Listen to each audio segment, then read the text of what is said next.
Allah ingatkan, ara'aital ladzi yukazzibu biddin fadzalikal ladzi yad'ul yatim. Tahukah kamu orang yang mendustakan agama?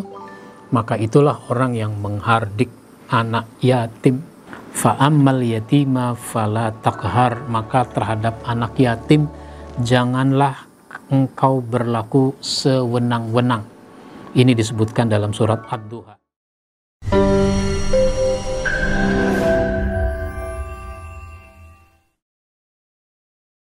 Assalamualaikum warahmatullahi wabarakatuh.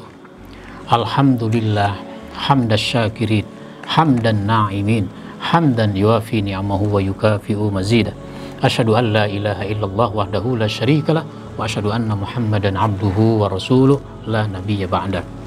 Kaum muslimin, para pemirsa yang saya hormati dimanapun Anda berada, kita bahas bagian akhir dari akhlak kepada anak yatim, yaitu kita harus menghindari hal-hal buruk dan dilarang dalam kaitan dengan anak yatim. Ada 3. Yang pertama adalah menghardik, membentak, mencaci, membuli, mengusir, dan sejenisnya lah, ucapan dan tindakan yang tidak baik kepada mereka. Inilah Allah ingatkan, ara'aital ladzi yukazzibu biddin fadzalikal ladzi yad'ul yatim. Tahukah kamu orang yang mendustakan agama? Maka itulah orang yang menghardik anak yatim. Keluar kata-kata yang tidak baik, keluar sikap-sikap yang membuat si anak yatim jadi trauma, apalagi sampai mengusirnya. Begitu seterusnya. Jangan menghardik anak yatim. Yang kedua adalah sewenang-wenang dan mensia-siakan. Jangan bertindak zalim kepada anak yatim. Termasuk apalagi kalau dia sebenarnya anak tiri. Nah, misalnya bapak menikah dengan janda. Janda itu punya anak. Bapaknya udah meninggal. Dinikahi karena suaminya meninggal. Punya anak. Itu namanya anak yatim. Jangan sampai bapak sewenang-wenang kepada anak yatim itu. Ini kan ada sampai seorang bapak tiri menzinahi anak gadis dari si ibu itu. Padahal itu anak tiri. Yang dinikahi juga nggak boleh, sekalipun dia terjadi perceraian. Nikah aja nggak boleh, apalagi zina. Atau ibu menikah dengan seorang duda. Menikah dengan seorang duda. Nggak lama kemudian si duda itu meninggal. Nah, suaminya meninggal. Anaknya kan anak yatim. Dia punya anak masih kecil, yatim. Maka ibu harus perlakukan anak suami itu dengan sebaik-baiknya. Jadi siapapun anak yatim, apalagi dia punya hubungan yang dekat dengan kita, nah, itu harus kita perlakukan dengan baik. Jangan disia-siakan.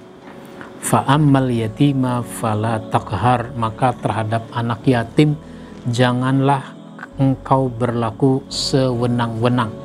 Ini disebutkan dalam surat Ad-Duha, Wad-Duha, ayat yang ke-9. Lalu yang ketiga, yang tidak boleh kita lakukan itu adalah memakan hartanya. Makan hartanya. Ini hati-hati. Tanpa disadari kadang orang memakan harta anak yatim. Memakan harta anak yatim itu bukan cuma panitia santunan, bukan cuma bapak asrama, tapi mungkin saja ibunya, saudaranya, pamannya, dan seterusnya. Maka di dalam surat An-Nisa ayat 10 disebutkan, innal ladzina ya'kuluna amwalal yatama zulman innama ya'kuluna fi butunihim nara wa sayaslawna sa'ira. Sesungguhnya orang-orang yang memakan harta anak yatim secara zalim, sebenarnya mereka itu menelan api sepenuh perutnya, dan mereka akan masuk ke dalam api yang menyala-nyala. Jadi ini jangan dianggap remeh. Jangan suka makan harta anak yatim. Misalnya apa? Misalnya kalau dia keluarga, terutama ibu ya, kan suami meninggal, suami ini meninggalkan warisan.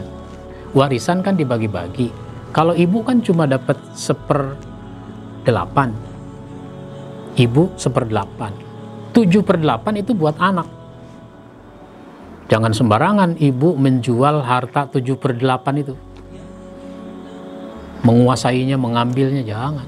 Kalau mengurusnya boleh. Mengurusnya boleh. Sehingga nanti hasilnya diberikan kepada anak atau hasilnya untuk kehidupan si anak. Oh, terus ibu misalnya kawin lagi dengan seorang laki-laki. Terus si laki-laki itu menguasai tanah, menguasai harta anak yatim ini. Wah, itu juga namanya memakan harta anak yatim. Nah, terus dulu ada sahabat datang kepada Nabi.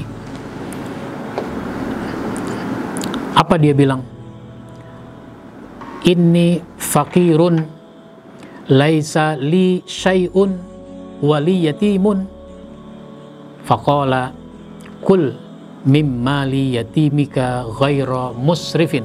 Nah, dia bilang, sesungguhnya saya ini miskin. Saya miskin ya Rasul, tidak punya apa-apa, sedangkan saya memelihara anak yatim. Ini bagaimana kalau anak yatim punya makanan misalnya, terus saya ikut makannya? Kata Nabi, engkau boleh makan dari harta anak yatimmu, asal jangan berlebihan. Kalau sekarang contohnya gimana ya? Misalnya begini, saya ini bapak asrama, saya bikin rumah yatim, sehingga anak yatimnya ada berapa? Anak yatimnya ada 10 misalnya. Saya didik, ngaji, belajar segala macam. Karena dipasangi papan di depan rumah yatim, orang lewat, mampir, nyumbang, nah gitu. Atau ada nomor rekeningnya ditransfer. Ini buat siapa? Ini buat anak yatim. Saya boleh nggak makan? Karena saya ini nggak punya kesibukan apa-apa, nggak ada urusan lain kecuali saya ngurus anak yatim. Saya boleh makan sekedarnya. Kumpulin anak yatim makan, ayo makan. Karena kita hari ini dapat sumbangannya sedikit, maka kita hari ini makan nasi sama telur dadar. Itu saja yang kita makan. Sayur ketimun. Tuh udah. Makan tuh anak yatim. Nasi, sayur ketimun, sama telur dadar. Tapi saya sama istri makan di dalam. Makan apa saya? Makan ayam goreng, makan ikan bakar misalnya. Anak yatim makan sederhana, saya makan enak-enak. Maka kalau ini dari harta sumbangan, saya makan kayak begitu, itu namanya saya makan harta anak yatim berlebihan. Kalau anak yatim makan sama telur dadar, saya juga makan sama telur dadar. Begitu. Kecuali kalau saya nggak doyan, pantangan misalnya, itu lain soal. Jadi begitu. Nah, kalau saya punya honor, saya dikasih honor karena mengurus anak yatim, saya dikasih honor, boleh, sepantasnya. Jangan orang yang kerja aja sebulan cuma 4 juta, 5 juta, masa gara-gara ngurus anak yatim saya dapat 10 juta misalnya, sementara anak yatim hidupnya susah. Nah, itu juga tidak pas.